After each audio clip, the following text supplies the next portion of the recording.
নমস্কার, আমি পৌলমী চক্রবর্তী। আজকে আমি দেখে নেবো আপনার সাথে খারাপ করে তারা কেমন আছে, আপনার সাথে খারাপ করে তারা কেমন আছে। এই রিডিংটাকে ক্লেম করার জন্য লাইক, শেয়ার, সাবস্ক্রাইব করতে হবে, ফেসবুক থেকে ফলো করতে হবে। দেখে নেওয়া যাক। যারা কনসালটেশনের জন্য বা কোর্সের জন্য ইন্টারেস্টেড রয়েছেন তারা হোয়াটসঅ্যাপে কানেক্ট করে নিতে পারেন। দেখে নেওয়া যাক। Ten of pentacles. আমি দেখছি আপনার সাথে যিনি বা যারা খারাপ করেছেন তারা কোথাও না কোথাও কিন্তু ফিনান্সিয়ালি বা অর্থনৈতিক দিক থেকে কিন্তু যথেষ্ট পরিমাণে ভালো রয়েছেন। অর্থনৈতিক দিক থেকে কিন্তু তাদের কোনো অসুবিধা নেই আমি দেখছি, কিন্তু তাদের জীবনে কিন্তু প্রচুর বাধা বিপত্তি আসছে। ঠিক আছে, হয়তো আপনি জানেন না বা হয়তো তারা জানানো অন্য কাউকে জানানোর প্রয়োজন মনে করে না, কিন্তু আমি দেখছি প্রচুর পরিমাণে বাধা বিপত্তি আসার কিন্তু সম্ভাবনা তৈরি হয়েছে।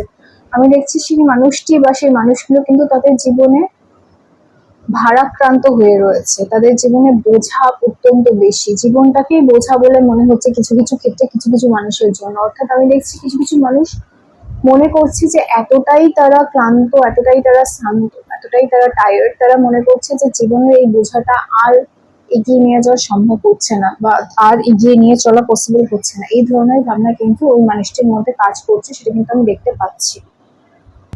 আরো আমি দেখছি এই মানুষটি যার কথা আপনি ভাবছেন বা যে মানুষটি আপনার সাথে খারাপ করেছে তার মানসিকভাবে সেই মানুষটি প্রচন্ড পরিমাণে বিপর্যস্ত, মানসিকভাবে এই মানুষটি প্রচন্ড পরিমাণে ক্লান্ত, মানসিকভাবে এই মানুষটি এতটাই বিপর্যস্ত যে মানুষটি নিজে একটু ভালো থাকতে চান, একটু বোঝা কমাতে চান। এই মানুষটি এমন ভাবে রয়েছে যে মানুষটির মনে হচ্ছে যে কোথাও না কোথাও জীবনে অনেকটা বেশি সে খারাপ করে ফেলেছে, সেই রিয়েলাইজেশনটা কিন্তু কোথাও না কোথাও হচ্ছে, সেই পশ্চাতাপটা কিন্তু কোথাও না কোথাও এই মানুষটির মধ্যে কাজ করছে। কারণ এই মানুষটি বুঝতে পারছে জীবনে সে যা যা কিছু করেছেন সেই সমস্ত কিছুর জন্যই কিন্তু আজকে তার জীবনে এই যে সমস্যা বা এই যে সমস্যা তারা দেখছেন সেটা হচ্ছে বা হওয়ার পসিবিলিটি তৈরি হচ্ছে, সেটা কিন্তু দেখা যাচ্ছে। আর কি আমি দেখছি এই মানুষটি প্রচন্ড পরিমাণে ডিটারমাইন্ড, প্রচন্ড পরিমাণে তার লক্ষ্য স্থির রেখে কাজ করা এবং লক্ষ্য স্থির রেখে এগিয়ে যাওয়াটাই কিন্তু তার স্বভাব সিদ্ধ চরিত্র। কিন্তু কোথাও না কোথাও এই মানুষটি বুঝতে পারছে যে এইভাবে মানুষের ক্ষতি করে জীবনে ভালো থাকা কোনোভাবেই সম্ভব না, সেরকম একটা মানসিকতা কিন্তু আস্তে আস্তে তৈরি হচ্ছে এই মানুষটির মধ্যে।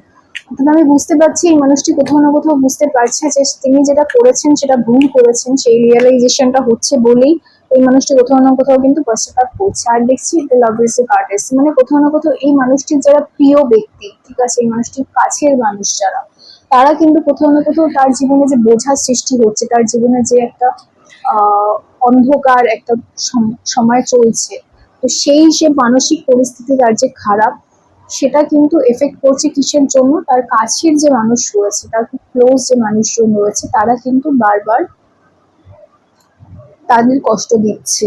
অর্থাৎ এই মানুষটি যেমন আপনার সাথে খারাপ করেছে, তার কাছের যে মানুষ, তার ক্লোজ যে মানুষ, তারাও কিন্তু এই মানুষটিকে কষ্ট দিচ্ছে। অর্থনৈতিক দিক থেকে হয়তো এই মানুষটির কোনো সমস্যা নেই, কিন্তু মানসিক দিক থেকে, ইমোশনালি এই মানুষটি আবেগগত দিক থেকে কিন্তু প্রচন্ড পরিমাণে বোঝা এবং কষ্টের মধ্যে দিয়ে যাচ্ছে, সেটা আপনি নিশ্চিন্তে বলতে পারেন।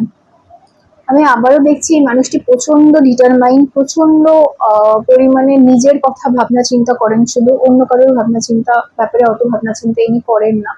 কিন্তু সেই যে মানুষটি অন্যের ব্যাপারে ভাবনা চিন্তা করে তারও তো কোনো একটা প্রিয় মানুষ বা কোনো একটা প্রিয় জিনিস আছে, সেটাই কিন্তু তার থেকে আস্তে আস্তে দূরে চলে যাচ্ছে, সেটাই কিন্তু আস্তে আস্তে তার থেকে বেরিয়ে যাচ্ছে, হাতের বাইরে বেরিয়ে যাচ্ছে। সেই জন্য কিন্তু আমি দেখছি এই মানুষটির মধ্যে একটা খারাপ লাগা, খারাপ থাকা কিন্তু তৈরি হচ্ছে।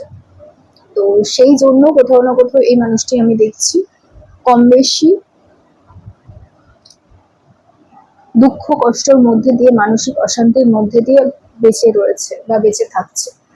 এই রিডিংটাকে ক্লেম করার জন্য লাইক, শেয়ার, সাবস্ক্রাইব করতে হবে, ফেসবুক দেখলে ফলো করতে হবে। সবাই খুব ভালো থাকবেন। নমস্কার।